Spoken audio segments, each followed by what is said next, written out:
Sir,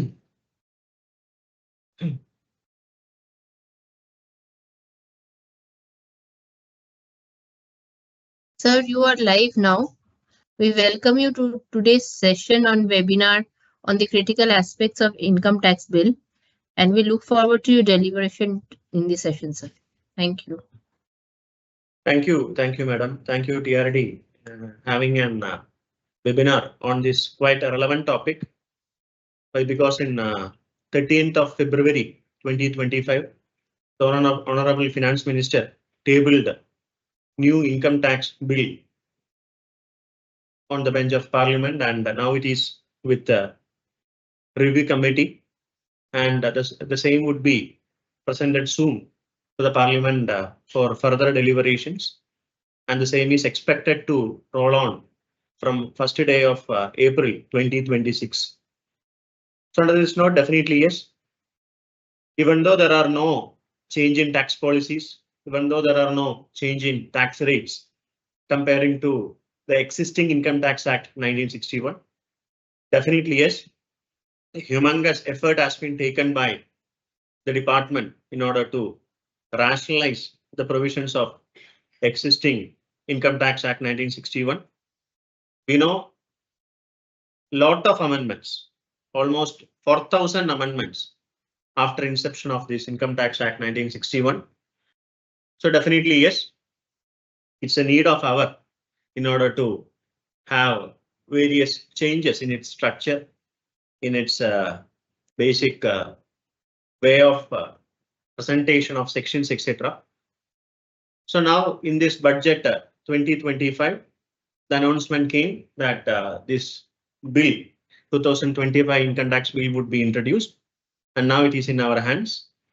And for the next 1.5 hours, definitely yes, we would be discussing various critical aspects of this income tax bill 2025. So if we go back to the history of the entire income tax provisions in India, then we may see the critical year to be first of all in 1860, wherein after the first revolt of 1857, the British or the English East India Company had a lot of losses. In order to mitigate the losses, then the British ruler here, Sir James Wilson introduced tax on income in India for the first time in 1860. It was proposed to be for 5 years, but it went on continuing, and a strict act in 1886 came into force. Further amendments or a new sort of income tax act in 1918 came into force. Then came 1922 Act. Literally speaking, 1922 Income Tax Act gave the income tax which was been or which is been existing here in 1961 format. Actually, all those basics were being designed via this Income Tax Act 1922. Then after independence in 1961, a new act after independence was being formed, and the existing act 1961 was made applicable from first day of April 1962. And in 2019, and in between, lot of other amendments, lot of changes, that the tax rate went up to 97.5% rate in the 1980s. Again, further leniencies, lot of compliance, lot of things were being rationalized, and the existing income tax in 2019, instead of those physical way of assessments and all, everything became electronic faceless assessment era. Now actually it is happening, and now in 2025, this 1961 Act is proposed to get repealed, and a new Income Tax Act 2025 or that 2026 is going to expected to get introduced soon. So as I mentioned, the same things which are here in Income Tax Act 1961 has been made in an easier way, in a more transparent way, in a more user-friendly way, I would call, in this form Income Tax Bill 2025. Definitely yes, all those things which were been there has been in this Income Tax Bill 2025 also. There are no major tax policy changes nor tax rates amendments. Anything and everything which was been there except all those redundant provisions are being here in this new bill 2025 also. And some among those things which required some simplification through various tabular formats, through various simply explained provisions, instead of various explanations, instead of various provisos, etc. A new set of income tax sections has been chronologized in this income tax bill 2025. So this is what the brief history of income tax in India. Then comes the discussion with regarding to some among the critical perspectives of this finance or this income tax bill 2025. So totally, if you see in this Income Tax Act 1961, totally there were 47 chapters. Now it has been cut and short to 23 chapters. There itself, almost half among the chapters have been reduced. So instead of 47 chapters in 1961 Act, now we can see only 23 chapters in this proposed Income Tax Bill 2025. Then even though the total number of sections, if you per se, is only 298 serial numbers, but in between lot of inserted sections were there, 10A, 10AA, ATC, ATD, ATE, etc. All those capital letters of insertions were there. So effectively, totally 819 sections were there in Income Tax Act 1961. But now in this new proposed income tax bill, the total sections are up to 536. So this, including saving clauses and all, totally 536 sections are there in this income tax bill. Then I was mentioning in Total Income Tax Act 1961, if you see, there are total in a section, there would be various subsections, there would be various provisos, additional provisos would be there, explanations would be there. So all those provisos as well as all those explanations, which were all around 1,200 provisos were there, on around 900 explanations were there. So all those things have been removed. So in this new income tax bill, there are no provisos, no explanations, only those section numbers, section mean heading along with various subsections are there. So apart from subsection, no provisos, no explanation. So almost 1,200 as well as 900 provisos and explanations have been removed in this new income tax bill in order to reduce the complexity, in order to make it more simple to the readers. All these provisos or explanations have been removed. Say, for example, our erstwhile tax audit provision wherein the provision with regarding to the 10 crore criteria of turnover. If our 95% and more of the total turnover and expenditure is through non-cash mode, then definitely yes, the total turnover in order to get it audited would be under 100 crore, what you call 10 crore. And for other cases, it would be 1 crore rupees. Now, instead of putting that 10 crore criteria as a proviso, it has been straight away given to be as a section subsection number 1. And after that only that 1 crore criteria comes to be there as subsection number 2. So in that way, anything and everything which was there in provisos and explanations, it has been serially chronologized. And the first important thing has been given as prominence, and it would be reflecting in form of first subsection, second subsection in its respective chronology. So all those provisos, explanations which were there in order to eradicate those complexities, in order to simplify the same, everything have been removed. Then with regarding to another perspective, say after in each chapter or after a cluster of sections, there would be an interpretation portion. In that interpretation, all those technical terms which were being used in that chapter would be given the explanations. Say after this chapter for charitable organizations, now it is termed as non-profit organizations. So that non-profit organizations chapter, after explaining all those provisions, then there is an interpretation portion wherein all the technical terms. So what is a registration? What is a registered trust? What is corpus donation? In that way, anything and everything which were being there usually within that chapter has been explained for better clarity. Then only that interpretational sort of gray area would be done and dusted. So there would not be any issues regarding clarity, regarding gray area, regarding interpreting those terms within those chapters. So one among the major change in the structure of that income tax bill, if you see, is that inclusion of that interpretation provisions. Interpretation provisions wherein, as I mentioned, technical terms used within that chapter has been serially explained later. Then, as part of those simplification procedures, those technical jargons, in form of say, notwithstanding anything contained. So instead of that point, notwithstanding anything contained, in this point, the term irrespective of has been introduced. So that notwithstanding anything contained in this section, notwithstanding anything contained in this chapter, notwithstanding anything contained in this act. So that notwithstanding may not be that much digestible for a taxpayer, a normal layman.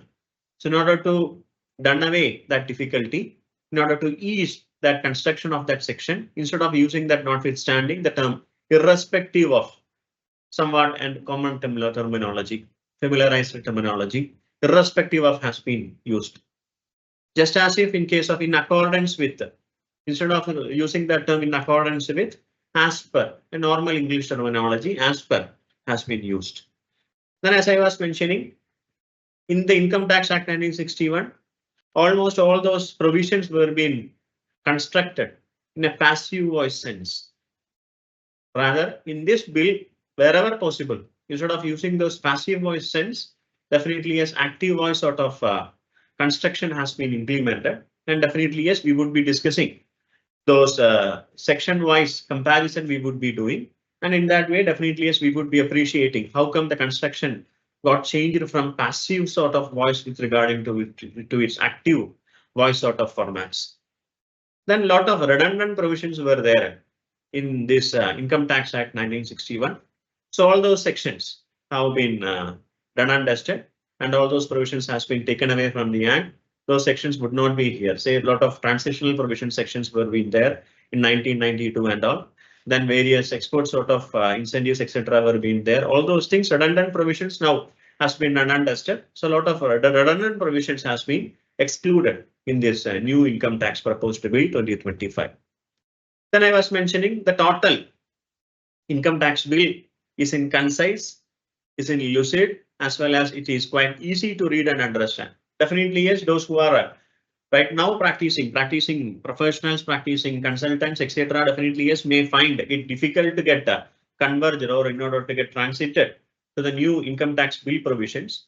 But definitely yes, those who are actually going to learn the income tax for the first time, they would definitely feel it easy to learn these provisions comparing to that of those provisions which were been there in Income Tax Act 1961. So definitely yes, if you go through this act, not that much construction issues are there, complexities are there, anything and everything are being maximum possible way has been done in order to have a better understanding, a better easy to read as well as to understand has been done with.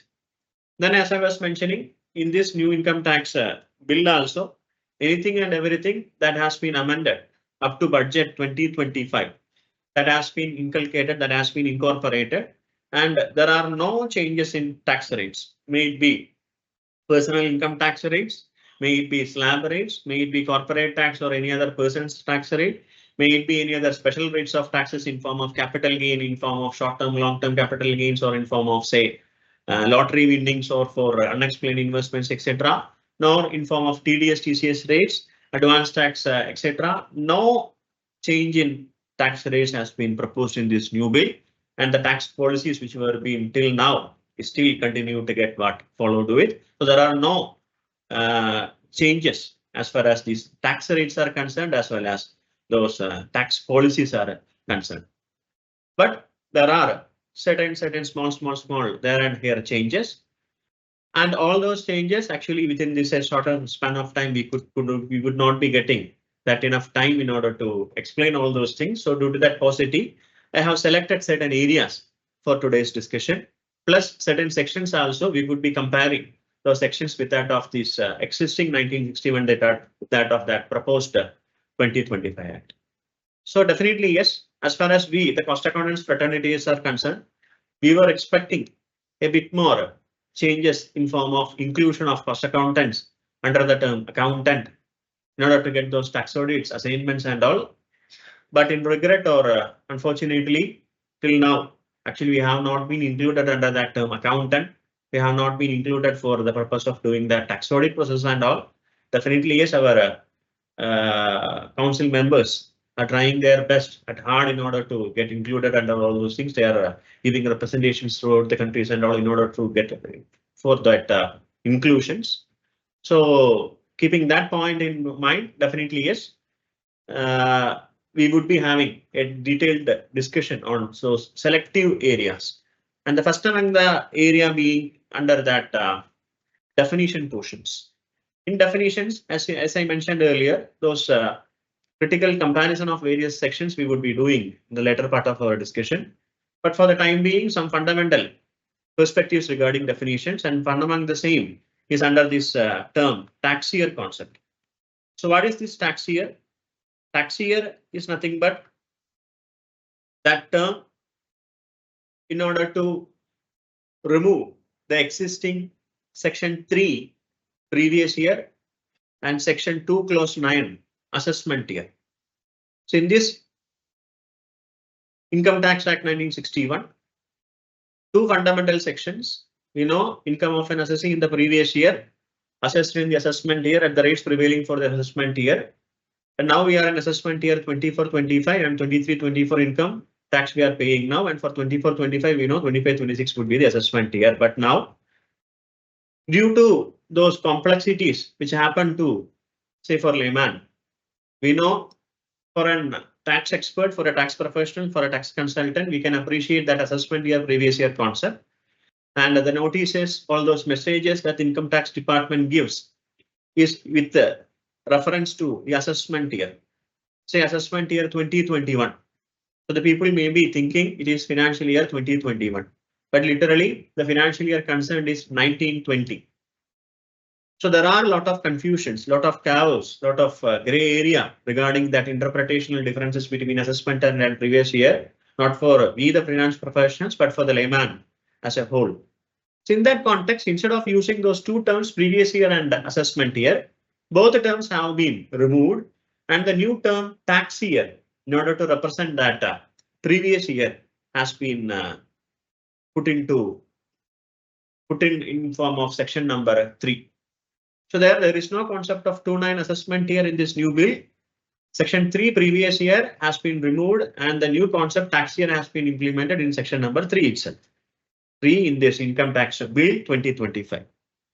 So this tax year is the financial year previous year. And the term assessment year, instead of using the term assessment year, we would be using the term year subsequent to tax year. Say previous year 24-25 and assessment year 25-26, we would be calling tax year 24-25 and year subsequent to 24-25 in form of 25-26. So in this way, instead of using those two terms, this previous year and assessment year, those terminologies would not be no more.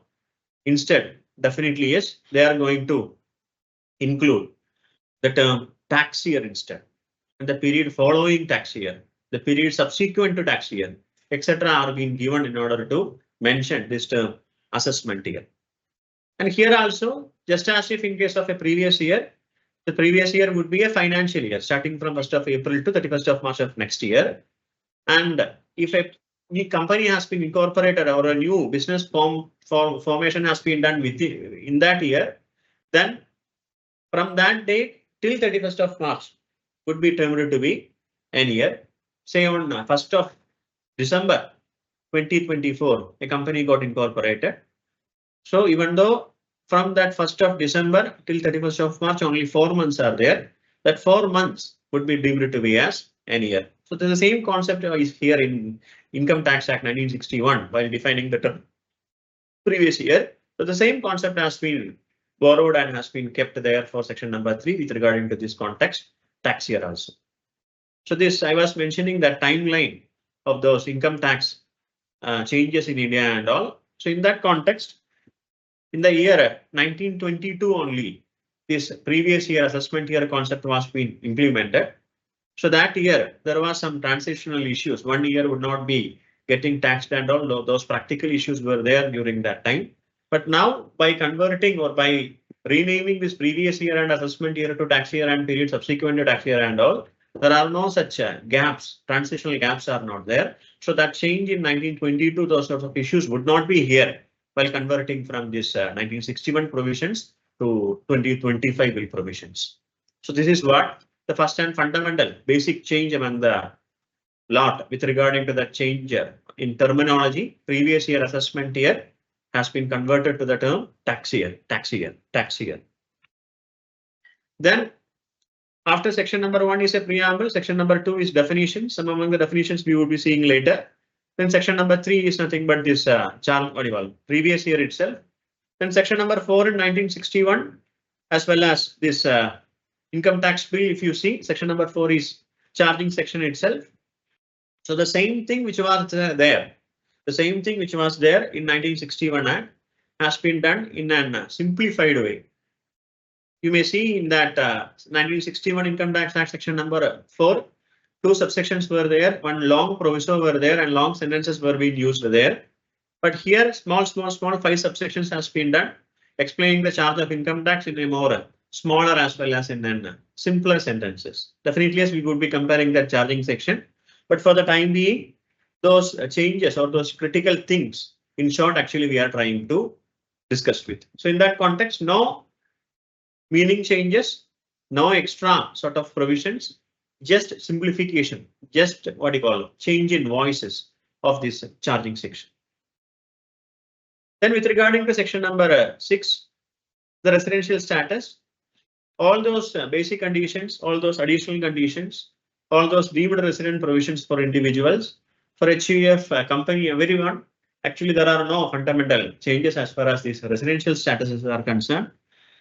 But with regarding to one fundamental change that may be somewhat in order to ease the provisions, may not be an intention to change the law as such. Why? Because if you see in while deciding the residential status for an individual, 2 basic conditions are there, 182 days as well as 60 plus 365 days. And for those Indian citizens who are going abroad for employment, for the purpose of employment outside India, then they have to satisfy the first condition, 182 days condition itself. The 60 along with 365 condition is not applicable for them. And now the basic law gives the sentence, if you are an Indian citizen and going for the purpose of employment outside India, then you have to satisfy first condition itself. 182 day conditions you have to satisfy. So instead of using the term purpose of employment outside India, here the term has been used for employment outside India. So definitely yes, if you go by word interpretation, literal interpretation, harmonious interpretation, as well as all those literal way, if you try to interpret the same, then you may feel for the purpose of employment include that process of getting job interview stage, seeking the job, employment, etc. also would become for the purpose of employment outside India. But for employment outside India need not include all those things. But there is an High Court verdict, Kerala High Court verdict in Abdul Raza cases and all.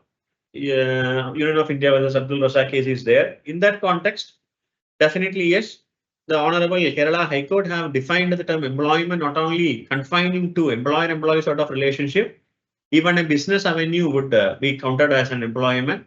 And all those activities before getting employed, after employment, everything would be coming under the term employment listing. So if we take that sort of an liberal sort of interpretation, then there would not be any change as far as that term purpose of has been omitted or not. But anyhow, this is the case. So now in this residential status determination, instead of using for the purpose of employment outside India, for employment outside India has been amended. So the purpose of has been omitted per se. Then with regarding to that scope of total income, no further changes. Deeming provisions, no further changes. Then section number 10, existing exemptions, that as a next part we would be discussing. Then after that section number 10, exemptions in the existing Income Tax Act 1961, if you see those sections in number 11 to 12, 12AB, 12AC, 13, etc. were there, plus various other provisions in form of section 2 clause 15 defining the term charitable purpose. Those anonymous donation 15 BBC, specified income tax 15 BPI, as well as those accreted income tax 15 TTD, etc. were being there. So the provisions for 1023C, etc. in section number 10 were being there. So all the provisions of these charitable organizations literally were being scattered, literally were being there in every part of that income tax act. In order to avoid those confusions, in order to get those uniformity, in order to get those things under a single heading phrase, the total sections has been given in a specific pattern. And how it has been done is in this form, and all those things has been given as 6 or 7 types of heads, including those interpretations. So first one, all those things which are relating to registration has been given under a single chapter. We know the term that is being used in Income Tax Act 1961 is approval. So instead of that term approval, the term registration has been made. And now itself there are a lot of confusions with regarding to that registration procedure for these charitable organizations.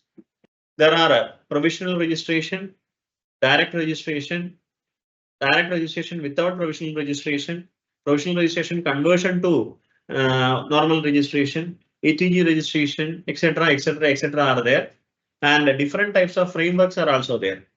In this budget 2025, for small trust, those trusts which are having income lesser than 5 crore before application of their income, then their total validity period has been extended to 10 years. But for the other trusts, it continues to be 5 years itself. Then with regarding to that ATG sort of period of validity also, irrespective of whether you are a small trust or a bigger trust, the total year of validity is confined to 5 years. So all those provisions now are being made in paragraph pattern. In words it has been written.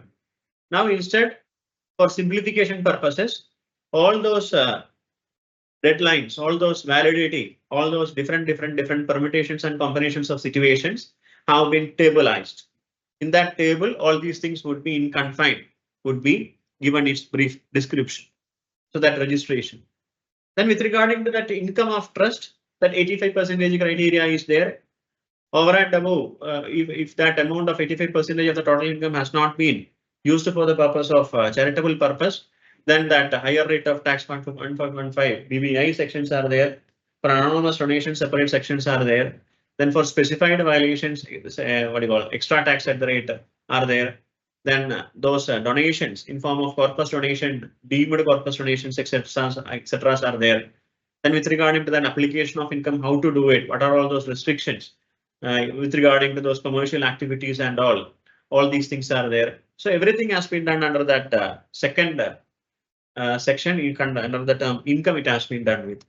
Then with regarding to that restrictions or prohibitions with regarding to commercial activity, definitely yes, some stringent provisions in existing 1961 Act would be more stringent in this proposed income tax bill 2025.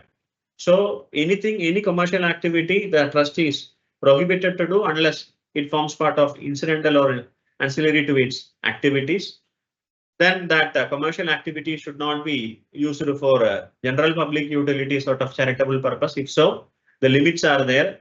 So everything are being done in that third category.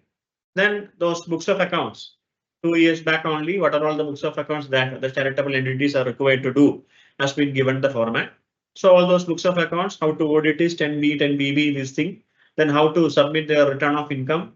Then with regarding to that 11.5 now, where and all those corpus donations, extra amount has to be deposited.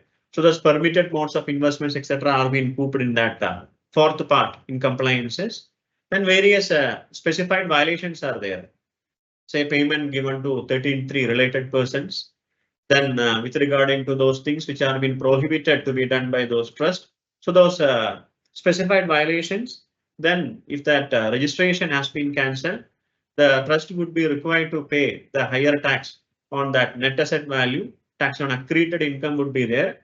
115 TTD was there. Now it has been grouped under that fifth category along with various other violations.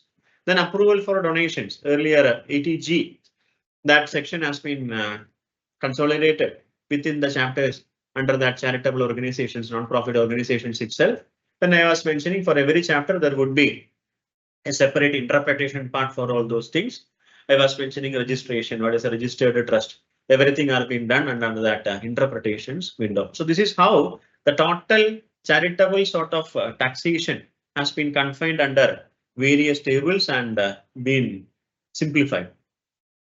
Then I was mentioning under this present income tax provisions, lot of terms were there. We know two sets of regimes are there. First regime comprising of this 1023C organizations, hospitals, education institutions, government sponsored, or having the limits lesser than 5 crore, more than 5 crore, non-government supported. So all those education institutions, universities, medical institutions, etc. were being there, being classified to be as first regime sort of entities, institutions rather. Then the second regime comprising of those trust, those registered societies, those section 8 companies, etc. who comes under second regime of taxation. But for the last 4 or 5 finance acts, if you see, the gap between that first regime and second regime is getting narrowed with almost all the provisions are equally applicable both for first regime entities as well as second regime entities. But now, instead of using all those terms in form of trust, institution, university, education institution, hospital, etc., the common term registered non-profit organization has been used.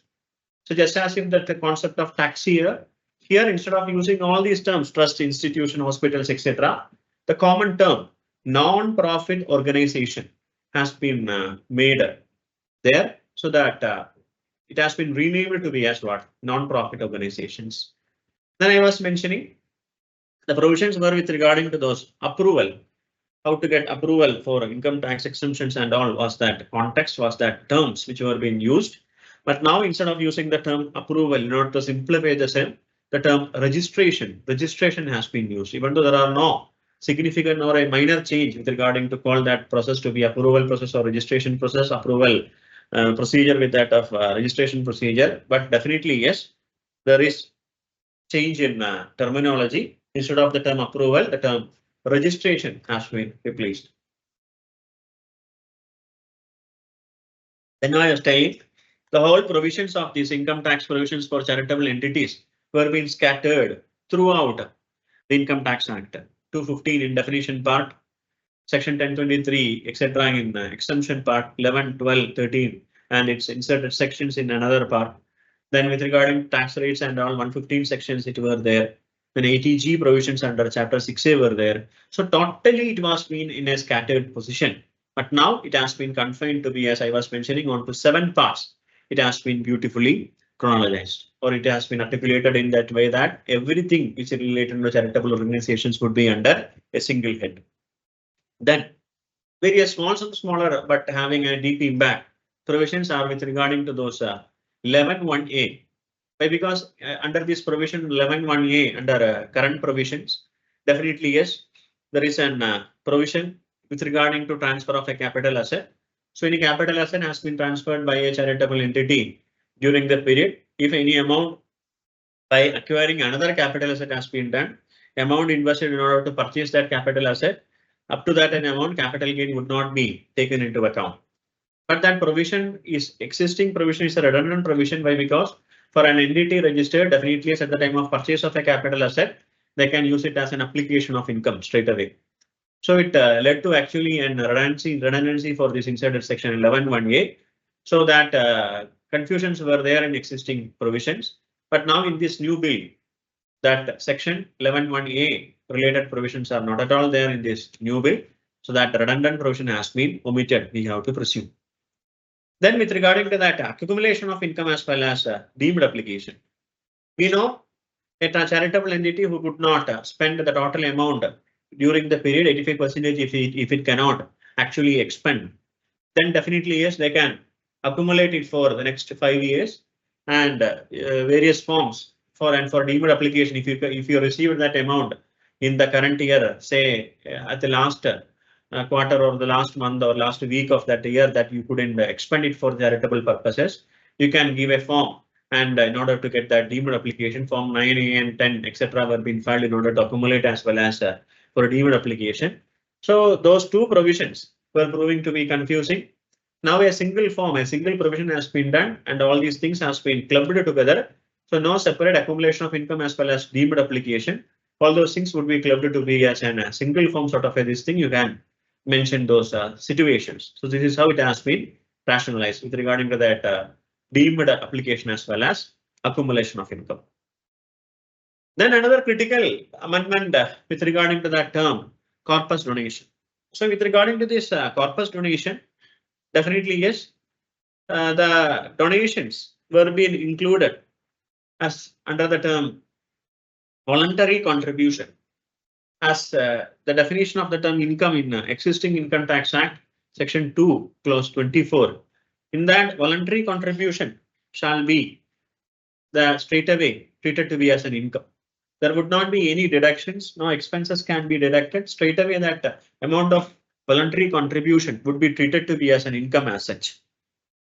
But if that voluntary contribution is being contributed by the donor with a specified direction that it should form part of corpus, then that donation would be treated as a corpus donation.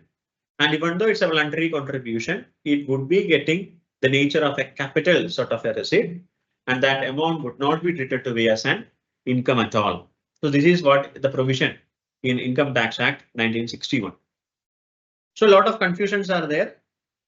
Various high court verdicts are there, wherein even though your trust is not a registered trust under income tax provisions, if it is registered under Trust Act or Societies Act, etc., if any donor gives any amount to this registered trust or registered society but not having registration under income tax provisions, for the reason that there is no specific provision in the existing act telling only registered under income tax entities would be eligible to receive corpus donation. So in that context, if you are receiving such amount from these entities, then that amount would tantamount to an non-taxable income. And as per the existing provisions, with the help of lot of court verdicts, this corpus donation received even by a non-registered entity under income tax also may be enjoying that benefit of exemption of corpus donation. But not so in the case if we directly go to interpret those provisions with regarding to corpus donations and all. And I was mentioning that interpretation portion, the term registration has been given. Registration is nothing but registration for this 12AB sort of thing, 1023 sort of things, 36 sort of things are termed as registered. And if it is a registered concern, then registered non-profit organizations only would be eligible to get exemption for those corpus donations. Then only that donations would not be taxable under that voluntary contribution point. So a strict interpretation has been given for this term corpus donation itself. So in short, all those flows which were not being directly interpreted, directly, explicitly given the meaning, now under this new crystal clear provisions, those clarity has been done explicitly. So these changes in charitable organizations. Then I was mentioning under this section 10 of our Income Tax Act 1961 existing provisions, lot of exemption entries are there. So those exemption entries, everything other than those redundant provisions has been given in this or have been introduced in this new bill 2025 also, but as various schedules. If you see, there are totally 6 schedules as far as these exemptions are concerned.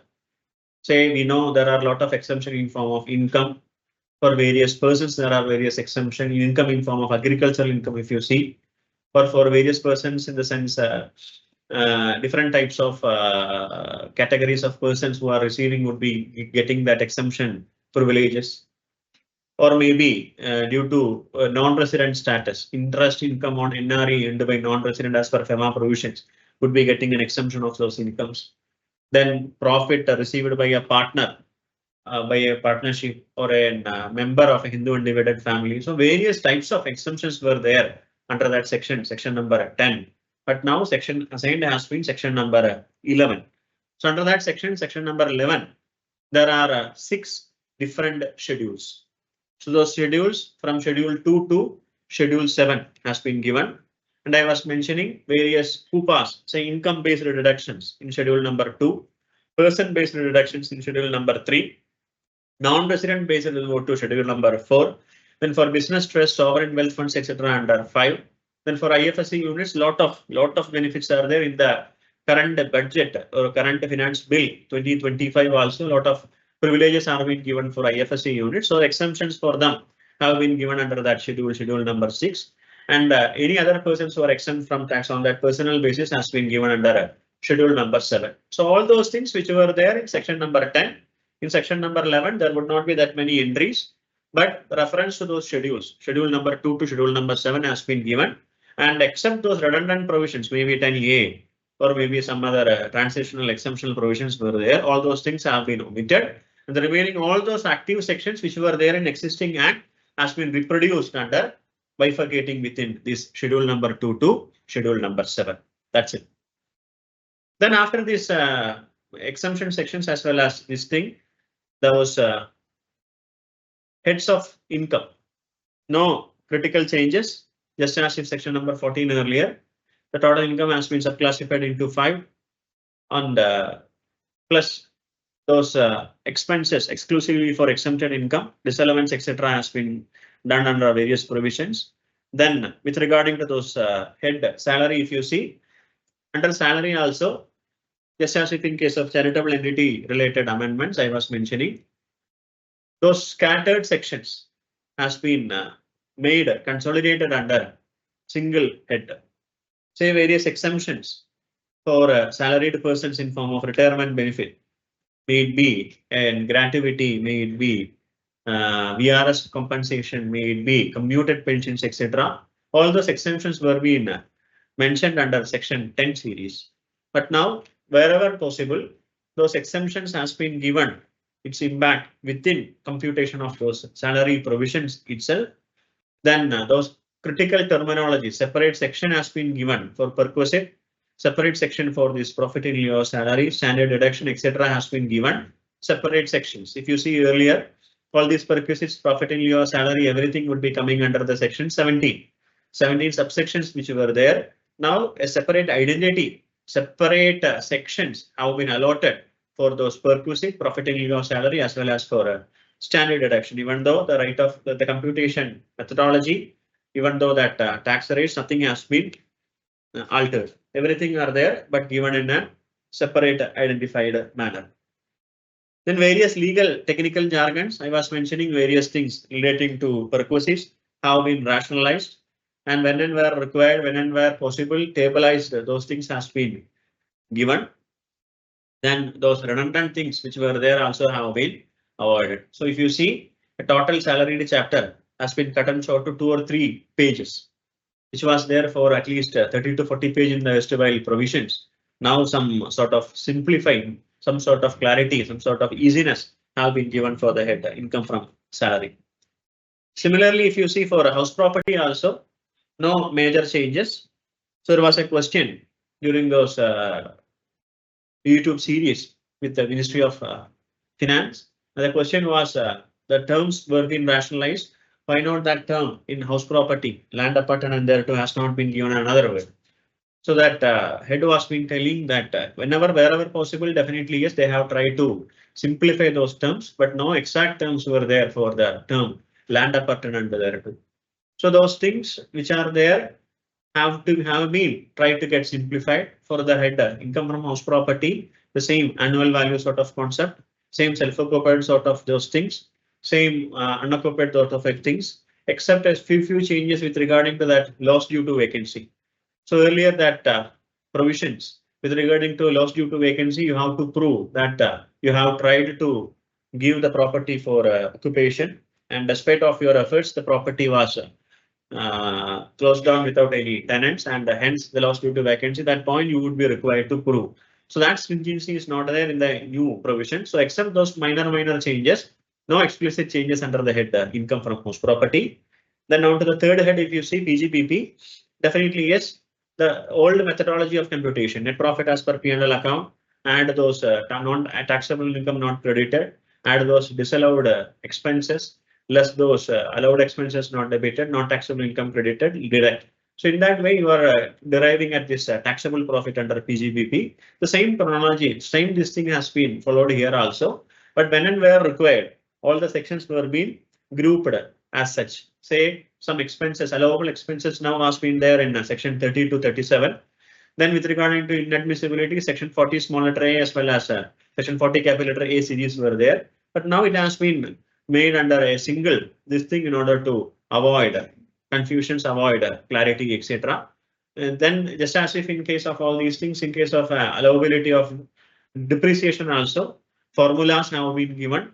Then a better way of interpreting the term actual cost has been given. So all the simplification procedures has been done in those PGBP provisions. Then with regarding to that PGBP, within which one important amendment with regarding to this presumptive taxation under the head 44AD, 44ADA as well as 44AE, three types of resident sort of presumptive taxations are there. So all those three sections now has been grouped under a single section. Under a single section, all the three sections has been bifurcated and have been consolidated and have been bifurcated into three. So there, the clarity which has been given is, even though it is here in this existing income tax provisions itself, with regarding to the declaration of actual profit. So we know that 8%, 6% criteria is there for section 44AD. And if the actual profit is more than that 6% or 8%, then the actual profit you would be required to declare. Say my turnover is 1 crore rupees and all the amount is in form of cash. So 8 lakh rupees I am minimal required to declare in order to opt for section 44AD. But supposing if my actual income by preparing profit and loss account, suppose it is 10 lakh rupees, then I would be required to declare 10 lakh rupees. I cannot escape from the liability of 2 lakh rupees, telling that I have declared profit as per section 44AD. So even though it is not explicit under the existing provisions, it is there only so. But now there is no scope for any doubts under this new provision, under this new income tax bill 2025. Three figures, 6% or 8% and actual profit, whichever is higher, you would be required to declare. Just as if in case of 44ADA, 50% of actual receipt or actual profit, whichever is higher. As in case of 44AE, for a heavy goods vehicle, 1000 rupees per ton, non-heavy goods vehicle, 7500 per month per vehicle, or actual profit, whichever is higher, would be done to be as taxable sort of an income. So at better clarity over these things. So this is how that presumptive taxation has been rationalized. So though instead of those three separate sections, it has been consolidated as three parts, consolidated into one section as three parts. Then regarding those deemed incomes, we know after these demonetizations and all, lot of notices coming, lot of incomes are being categorized to be as so-called unexplained investment, cash credits, unexplained investments, etc. So that terminology, if you see, instead of cash credit, the term unexplained cash has been used. Then instead of various other two terms, undisclosed asset has been given as a new name. So in that way, no other changes. 115 BBE rates would still continue to exist under new provisions. But in order to simplify the law, in order to make it under a single listing, all these things has been done in a single chapter to avoid ambiguity. So as far as deemed incomes are concerned, no different rates, no different policy changes, but just simplification of those provisions. Then there were a lot of propaganda with regarding to introduction of inheritance tax. So that inheritance tax would be there at the time of giving those properties from father to son at the time of the event or via will, etc. So those 56 to 10, there is a specific exemption right now that gift between relative persons and also at the time of will, inheritance, etc. So there was a propaganda that those sections, those exemptions would be done and dusted. Those things would be omitted under this new bill. It is not so the case. The same provisions which were there has been continued here. So there is no question of inherent tax itself. So all those things which were received in this income tax 1961 period, the same things would be exempted in this proposed income tax bill also. No changes as far as the inheritance tax are concerned. Then with regarding to those clubbing of income. With regarding to those clubbing of income, I was mentioning no structural changes, but definitely yes, a small minor change with regarding to one condition for clubbing spouse income. So we know if suppose a spouse is being employed in a concern wherein the assessee is having a substantial interest, if she or he doesn't have a technical qualification as well as the skill, professional knowledge and experience to do it, then such income would be clubbed in the substantial interest holder spouse and not would be treated to be as an income of that counter spouse. Instead of those two conditions, there is no requirement for technical or professional qualification right now. So earlier, two conditions should be there. You should be having technical or professional qualification, plus they should be definitely having that condition of knowledge and experience also. Now this knowledge and experience only has been done in this bill, and therein that first condition, technical qualification, is no longer a must in order to club such a income. Then comes various provisional changes in this chapter 6A. Then before we say with regarding to that carry forward and set off of losses also, we may see maybe an drafting error, typo error may it be. We don't know whether it would be corrected while implementing it to be in form of an act. But with regarding to the set off and carry forward losses, the point that I found was with regarding to that set off and carry forward of capital gains. In the existing provisions, long-term capital gain can be carried forward and it can be set off only against loss can be carried forward and can be set off against long-term capital gain. And short-term capital gain loss, if it is being carried forward, can be set off both against capital long-term as well as short-term gains. But now the provision per se, if you read, it presumes that if you carry forward both the long-term loss as well as short-term loss, it can be set off both against long-term as well as short-term. That impression comes. We don't know whether it's a typo error, whether it's an intention of lawmaker or not. So that all those things are there. Apart from this, no major changes, no structural changes as far as those carry forward and brought forward losses are concerned. Then after computing that total income, then with regarding to this chapter 6A. So under chapter 6A, so many sections were there. So ATC had almost 20 to 24 sort of deductions. But now every entry within that ATC has been given separate identity. So many sections have been given separate way, rationalized way, simplified way. All these things have been done. And almost all those sections which are there, except those redundant sections, are been here in this new income tax bill also. Except if you see, it's not 194M, it is 80M. So that section 80M, typo error, it's not 194M, it is 80M with regarding to intra-corporate dividend. So in that intra-corporate dividend sort of this thing, definitely yes. If one company is giving dividend to its shareholder, another company, then it would tantamount to double taxation. So in order to get away that double taxation, that section, if you receive, we are receiving dividend from a company, that would be deemed to have been deduction under the section 80M. So that section was there, but in this new tax bill, if you see the corresponding section for 80M for deduction for intra-corporate dividend is not there. Maybe at another type of error, if it is an intention of lawmaker to done away with these things, then definitely yes, there would not be any such sort of deductions in the future period. But definitely yes, this section 80M feels to be missing comparing to the previous act 1961. Then ATC I was mentioning, lot of sections were there. So under this schedule 15, you may see various breakdown of eligible deduction, may it be LIC, may it be provident fund, etc.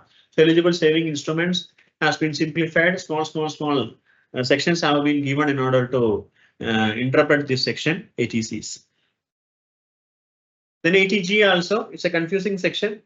There are 4 types of category: 100% with limit, 100% without limit, 50% with limit, 50% without limit. So in order to avoid those confusions, a simple, humble table has been inserted. So in that table wise, how those categories are, which is 100%, 50%, etc. are being given in a beautiful way for interpreting this section, ATG per se.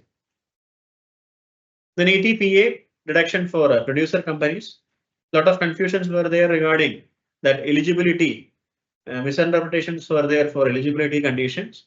But now if you see this section ATPA, a more lucid way, more concise way, more easy to understand, simpler way it has been constructed. So it's for just for an example, I took this section ATPA, not only this section, almost all sections, the same process by converting them to smaller, simple to understand sections, sentences have been done with. Then after these deductions, if you discuss various TDS, TCS sort of sections, definitely yes, if you see now totally 43 sections are there. 43 sections are there as far as this TDS are concerned in this Income Tax Act 1961, right from 192 to 196D. So all those provisions were totally confusing. Separate sections separately with various point of deduction, various duties for the deductor, time of deduction, threshold limits for deduction, rate of deduction. So it was being scattered on around. But now totally three tables have been done. For deductions for residents, a separate table has been given. Deducting from non-residents, another separate table has been given.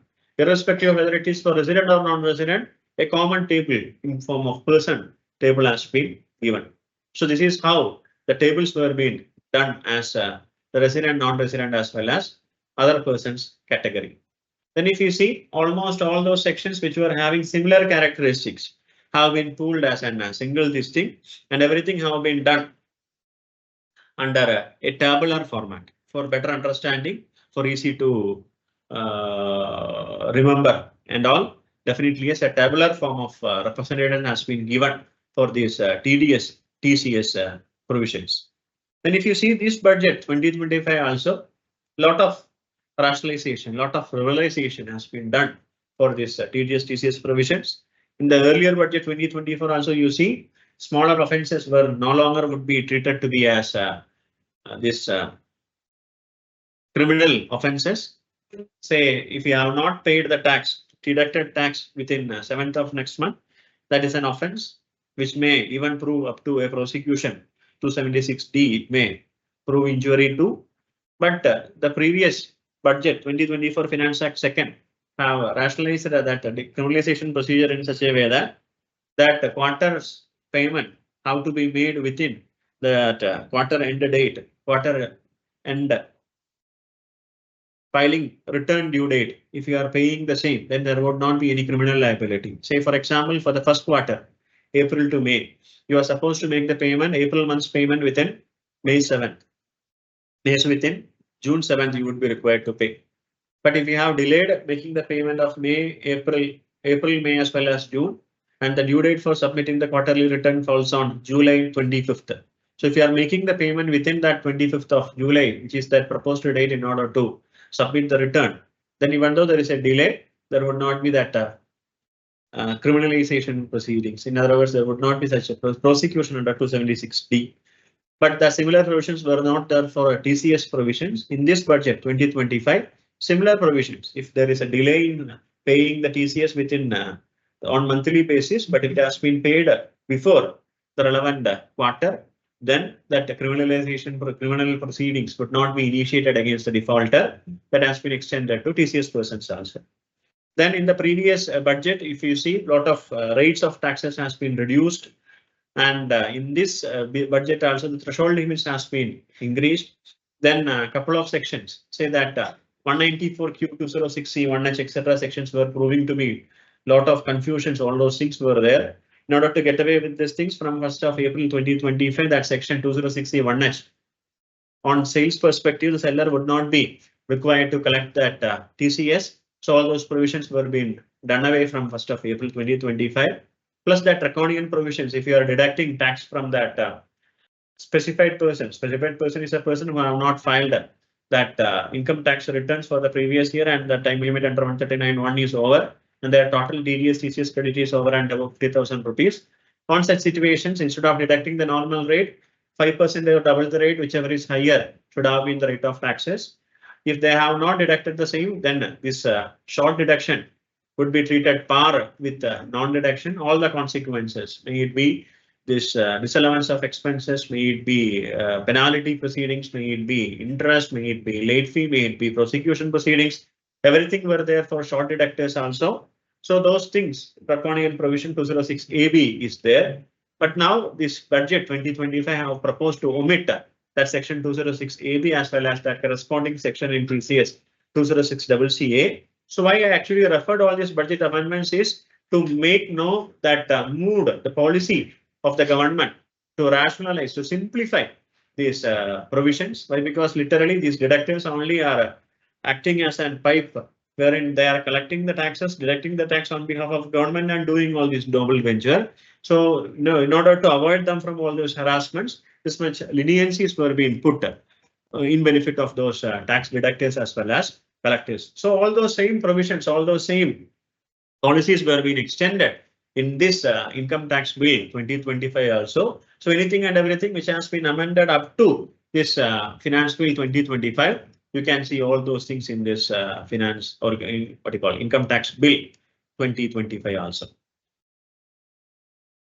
Then all the scattered section, as if in case of all other sections, certificate including lower deduction and the collection certificate. Say that section 197 for lower deduction and nil certificates, various sections were excluded. Say section 194R was not included there, LC is not included, was not included there. But now all those sections would be having that eligibility to go for this lower deduction or collection sort of things. Then with regarding to those compliance and reporting consequences for failure to collect and pay the tax, processing of its statements, everything has been consolidated as a single part. So this is how that TDS and the 3CS has been rationalized. So instead of various sort of sections, 3 tables have been done. One for non-resident, one for resident, as well as for common for resident as well as non-residents. Then this rationalizations, then this ease of understanding, then this consolidations, etc. has been done in this TDS TCS compliance procedures. Then with regarding to that return submission, return of income, we know section 139 in the present act deals about this return submission. The corresponding section in this income tax bill turns to be a section 263. So 263, almost all those things which are there in 139 are here in 263 also. That timely return 139(1) under this 263(1). Those belated return, here also belated return, but there it was up to December of assessment year. Here it has been explicitly told from the end of tax year 9 months would be the belated return portion. Then that revised return provisions, then that updated return provisions, everything are being done in this return section. Then the due dates, one simple table has been given to be as that 31st of July, 30th of October, 30th of November, etc. Various categories are being tabularized. So all those simplification proceedings are being done for those return submission, these things. And for those what you call updated returns also, we know the updated return 139.88 in the current budget, in the current finance budget, you had that instead of 24 months delay, you can file it up to 48 months by paying extra tax under 140B3, the existing provisions. The similar provisions in this 263 also. For that 12 months delay, 25% extra tax, 24 months delay, 50% extra tax. For that 26 months delay, 60% extra tax, and for 48 months delay, that 70% extra tax. So those things are here in this section 263 also. So those updated return sort of things, everything which was there under section 139 has been given provisions under this returns of income also. Then with regarding to that segregation, with regarding to those new regime, with that of old regime 195, 196, 170, etc. with regarding to rates of taxes. So all those things which was there also has been done in these provisions also with regarding to rebates, reliefs, etc. That 12,500 old regime would continue, and the 60,000 for this new tax opters are being there, has been given the same provisions there. Then that confusions with regarding to that whether the rebates would be eligible for those persons who are having higher rates of income tax income, specified rates of taxes income, maybe in form of say 111A, short-term capital gain with STT, 112 with regarding to long-term capital gain, 112A, those long-term securities after paying security transaction tax and all. So those confusions were there. And for assessment year 24-25 also, those persons who filed the returns after that July or June month, that income tax portal has changed in such a way that those rebates were not being allowable for 25,000 rupees for this assessment year 24-25 for those who were declaring those incomes having those specified rates of taxes. And this increased rebate in case of this budget 2025 has been increased to 60,000 rupees. In other words, the total income of a person who is having 12 lakh would be tax free. So whether it is so the case, no, the memorandum to the budget makes it crystal clear. If such income of 12 lakh is comprising of any specially taxable income, specially rated incomes in form of say 112 long-term capital gain, 112A with security transaction tax 111A or lottery winning 115BB, etc., then the tax on those incomes you would not get that benefit of 60,000 rupees relief. Say for example, if your total income 10 lakh rupees salary income, another 1 lakh rupees long-term capital gain which is taxable under 112. So whether you would be getting that exemption 12 lakh rupees or lower or 60,000 rupees for this income of long-term capital gain also, answer is no. As far as that proviso 287A as well as this budget memorandum also, that 1 lakh rupees 20%. 20,000 rupees would be your tax, and for that amount there would not be any eligibility for this 87-year relief. So in that way, any other special rate of taxes income would not get that benefit for this 87-year relief. So that was being made crystal clear, and the same was being taken by Honorable Bombay High Court by a public interest litigation or by an petition given by Chamber of Tax Consultants Maharashtra. So that case also, that date of filing was been extended up to 15th of January from 31st of December.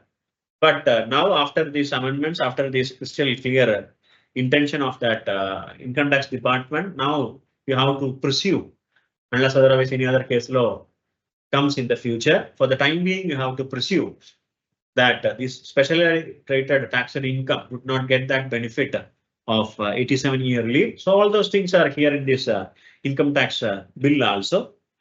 Then finally, with regarding to these assessments and all those time limits.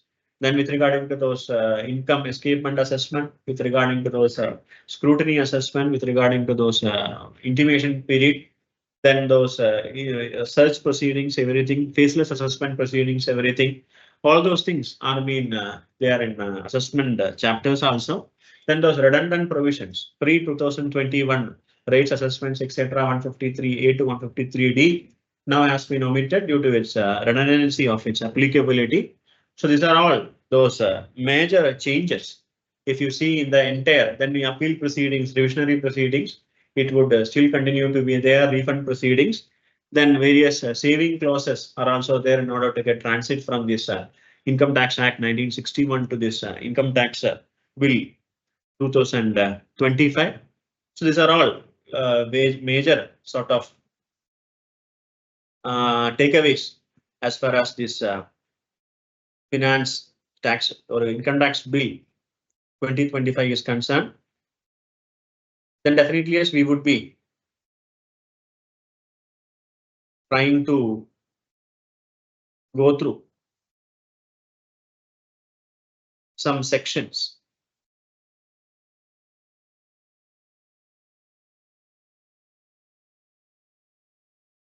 Important sections which has been there in this new income tax bill. And the concern of the day, definitely yes. At the initiation itself, I was mentioning non-inclusion of cost accountant to the term accountant definition. Earlier, section 288(2) prescribed the term accountant to be inclusive of chartered accountant. Here, In regret, definitely yes. In section 15, 3B specifies the term accountant. Section 2, clause 1 defines the term accountant with giving reference to this clause 515 3B. So their accountant have included only chartered accountant. There were a lot of propaganda that it would be including first accountant as well as company secretaries, but no, so the case till now. But a lot of aggressive, appreciable works taken by our council members in order to get for those inclusions. Anyhow, for the time being, fortunately, in regret, we are not being included under that term accountant definition. So no changes in accountant definition. Then this agricultural income also, if you see anything and everything which is there. So this is in the left hand part. Actually, you can see that definitions which was there in Income Tax Act 1961, and in the right hand side you may see this Income Tax Bill 2025 proposed to those things. So no major changes as far as the agricultural income definition is there. All those things which were there in a simpler way you have defined in here. Then the term assessee also, you see in 27 it was been there in Festival Act. In the new Act 211, again the same thing which has been there in the earlier, this thing all have been done the same way. And in case of the term books of accounts also, 212A was the earlier section. Now it has been confined to section 219. There are only a single addition is with regarding to cloud-based storage. Earlier, no provision for this cloud-based storage, may it be a Google Drive sort of this thing or any other cloud-based storage systems. Nowadays, every accounts, everything is universally accessible, not within physical available hard disk, physical available storage methodology is not. It can be in cloud-based sort of storage facilities. So that has been included for the term books of accounts.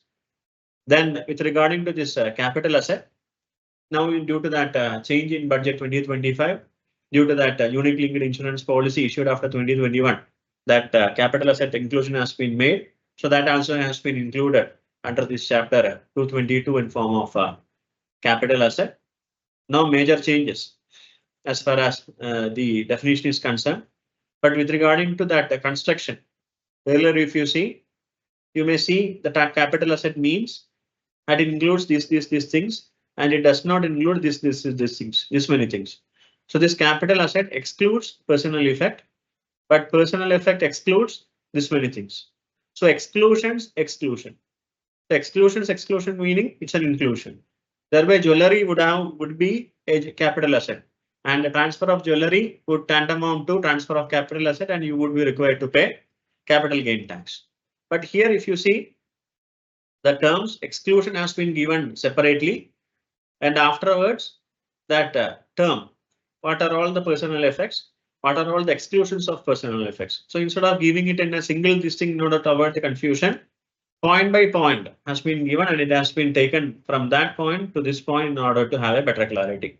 Similar in case of rural agricultural land, and instead of giving it here, it has been excluded and has been given separately. So this is how it has been given directly. Then that population for calculating that rural agricultural land, 10,000 population, 10 lakh population, etc. are there. So an inclusion that it should be the population on first day. So to give a clarity, first day of the tax year, how much is the population you have to take into account has been given the prominence. Then regarding this income also, I was mentioning it's an elaborative definition. Here also, the same thing would continue here also, but small changes in its chronology. That voluntary contribution I was mentioning, but apart from which no other major changes. Anything and everything given there has been given in some other way as a definition in form of income also. The same income, India has been defined in the same pattern. No change in the definition of the term person. Whatever it is here is been copied pasted there as a person. Relative also, if you see here, the relative in relation to an individual means husband, wife, brother or sister, or any lineal ascendant, descendant. Here, if you see the relative, the maternal as well as paternal has been included. So even though that lineal ascendant, it is deemed to be maternal as well as paternal, but here an critical or here an direct point has been given in such a way that both maternal as well as paternal would be included under the term relative. Then with regarding to the term virtual digital asset, we know that in this arena of this virtual digital asset, anything and everything which is going to happen would be a great what do you call change with the impact of this new proposed virtual digital asset as well as this fungible tokens, etc. So when and when required, definitely yes, this terms has been included, and by not declaring this virtual digital asset sort of a thing also would be an offense as far as the new provisions are concerned. So this term virtual digital asset or this cryptocurrencies, etc. have been given more prominence in all these things. You may see this crypto asset being digital representation of the value of the relation cryptographically secured. So all these things which were not there in the new old act were being included under the provisions of this new provisions. So this is how all these things have been categorized. Then this previous year I was mentioning total radical change. This previous year terminologies have been deleted. Tax year has been implemented, apart from which no other changes. Then regarding this charging section, I was mentioning all those things which were there in the previous portions would be here in the similar provisions in this new act also, but small changes instead of long sentences, small sentences in charging section. Ditto in case of scope of total income, anything and everything which was been there, received, deemed to have been received, accrued, deemed to have been accrued, arised, deemed to have been arised, business controlled, profession setup, everything which were there under section 5 have been here in this section 5 of bill also, clause 5 of this bill also. Then apart from that, for the purpose of employment, any other thing under this residence in India, section 6 have been here in this residence in India under the new bill also. No major changes while determination of this residential status. No changes if you per se, apart from that purpose I was mentioning. Then with regard to this income deemed to have been received in India, small changes. Why? Because those any dividend declared by company in form of deemed all those things shall be deemed to have been received. That form has been included in this section, even though it has been there implicitly. Now explicitly those provisions has been included under income deemed provision. Then income on receipt of capital asset or stock in trade, similar provisions in section number 8. So no inserted sections. So I was mentioning totally 536 sections. There are no inserted sections, no provisos, no explanations, and everything has been included as subsections itself. That is that structural difference of this new income tax bill comparing to that of Income Tax Act 1961, if you see. Similarly, income accrued section number 9, no major changes. Then instead of section 10 exemption here, Portuguese code spouse has been given, so that section number 10 has been devoted for Portuguese civil code. And thereby section number 10 exemption existing would be here in income tax bill as section number 11. So this is how apportionment of income between spouses governed by Portuguese civil code I was mentioning. It is 5A in existing provision, section 10. Then the remaining provisions with regarding to those salaries, all those things I was mentioning earlier, bigger computations, bigger sentences, all those things has been confined and were being given under the head salary. Then the directions from salary, those bifurcations has been done with, and here separate sections for these perquisites. You see section 17 for separate for perquisite. Then for retirement benefit, everything have been included under a single sort of section. So this is how for deductions also a separate section has been done. So in this way, definitely yes, total sections if you see, no major changes except instead of explanations, instead of this provisos, instead of using notwithstanding anything, that simplicity, no provisos, no explanations, instead of notwithstanding, irrespective of all those simplified proceedings have been given the relevance with. So these are all the fundamental changes. I am not making it into those procedural perspectives. So definitely yes, this is how the total restructuring have been done with.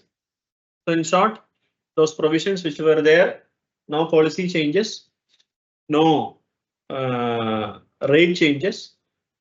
So which were there up to the changes as per budget 2025 has been included under this new income tax bill itself, and only 12 days expired after this income tax bill getting tabled before the August House.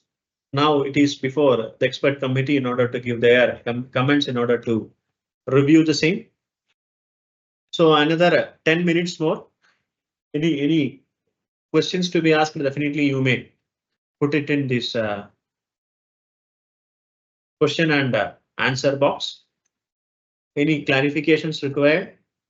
Any further things required? Definitely yes, you may ask. I actually didn't went on deep dive into the sections for the basic reason the time is very short, and macro view of those income tax bill were being expected.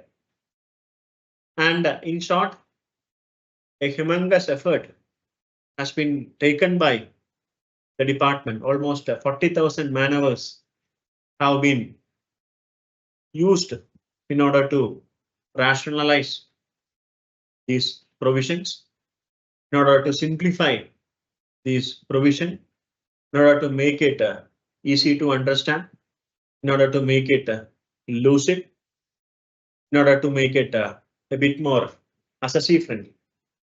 Then definitely yes, it's an old age, 70, 80 years old age provisions, and all those things which were not there, maybe digital currency transactions, all those things which were not there till then also would have been made available in this income tax bill 2025. Apart from which, any other suggestions from the public as far as we the professionals are also concerned? Definitely yes, the department is ready to take it, so use the opportunity. We may give our own comments also. Then if you go to that question and answer boxes, couple of questions have arisen. First one with regarding to 12 lakh under new tax regime, what are the deductions one can claim apart from 75,000 standard deduction for salary? Sir, I would tell you, sir, with regarding to this new and older one, definitely yes. As far as an individual is concerned, in chapter 6A, if you see under chapter 6A, you can have 80 CCD2 deduction as well as 80 JJ AA deduction you can have, along with Agnivir sort of fund. If you have contributed that amount also, you can get as deduction. Then with regarding to this company sort of concerns, 80 JJ AA with regarding to that labor amount you would be getting, along with this 80 EM also you would be eligible to get with. Then for section 10, apart from those HRA related 1014(1), 1014(2), except those things, all those income of a minor 1032, awards and gallantry awards 1017A, or maybe scholarship 1016, agricultural income 10(1), for those retirement benefits in form of agricultural income, retirement benefit 1010B, or in form of commutation of pension 1010A, leave encashment, gratuity, conveyance allowance, daily allowance, employees contribution to NPS, life insurance proceeds 1010D, EPF, PPF provident fund exemptions 1011, 1012, etc. 1010C VRS, compensation to meet cost of travel on tour of travel. So all those exemptions, other than those things that I had mentioned, all those things that I had mentioned is available, and other than those things in form of HRA, leave travel allowance, children education allowance, food coupons, all those things were not allowable. But those things I have mentioned earlier would be allowable for if you, even though you are going for this new regime. So all those deductions, all those exemptions have not been done and dusted. As I mentioned, some are still available for those who are opting for this new regime also. Then this ITRU I was mentioning, what do you call this? With regarding to this updated return, the same which was been proposed in this budget 2025, instead of 24 months, the period has been extended to 48 months by buying the extra tax under 140B3 for 12 months delay. Definitely yes, 25% extra over and above tax along with interest plus late fee, whatever it is. For 24 months delay, 50% extra. For 36 months delay, 60% extra. For 48 months delay, 4 years delay, 70% extra you would be required to do. So this is not as per Income Tax Bill 2025. Rather, the budget itself has proposed those changes. Naveen Kumar sir. Then any TDS on a family pension, not explicitly so within my limited knowledge. Ashwin sir. The changes will be applicable from next financial year. Yes, those changes I was mentioning, 12,60,000 benefits and all from tax year 25-26, assessment year 26-27 would be applicable. Yes. So these are all those changes which were being there for budget as well as in this finance bill also. So definitely yes, tax bill also. So definitely yes, the government is trying to believe on the person's honesty. So definitely yes, honoring the honesty is the policy of the government. So let us be a dutiful citizen. Let us be a dutiful taxpayer. Yes, how much is the exemption for family pension? After this amendment, 25,000 rupees. 25,000 rupees, 15,000 rupees was extended to 25,000.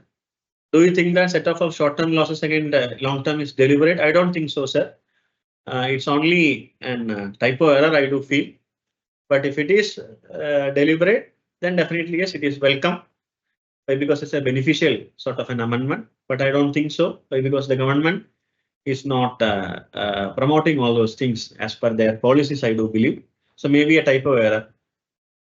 Then Kuldeep sir, presumptive income under section 44 ADA, 50% for the amount which has been earned, whichever is higher, still is there. I was mentioning you, sir, that what you call that explicit provision was for 44 ADA only, which was not explicitly for 44 AD or for 44 AE. But under this new sort of presumptive provisions, this 44 AD, 44 ADA, 44 AE, separate sections are not there.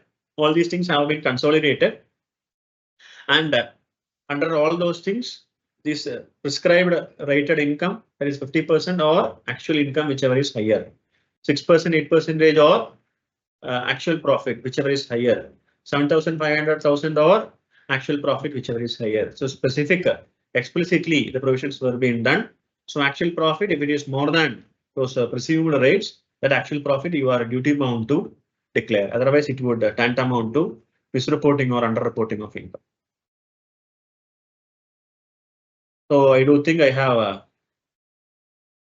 when updated return period applied for 4 years from 1st of April 2025 itself, the amendment would come that 4 back years you can file from 1/4/2025 itself. Pandey sir, hope it is clear. So within which we are actually welcoming the next year also. So get prepared to face the next year 25-26. For that, this budget 2024 sort of amendments in form of 194T, etc. You have to get updated with.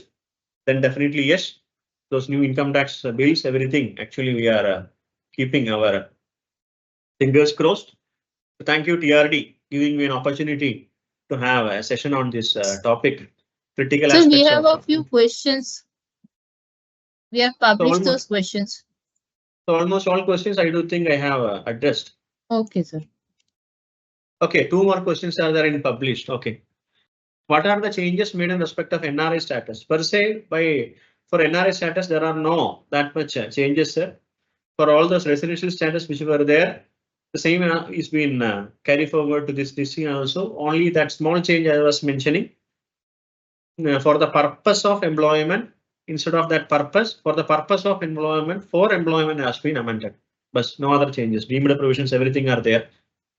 Then how does the donor will say my donation can form part of corpus? Prasanna Kumar sir. For that purpose, the donor have to give a special declaration. special declaration telling that donation shall form part of corpus. So specific declaration should be there from the donor. Then only it would be treated as a corpus donation.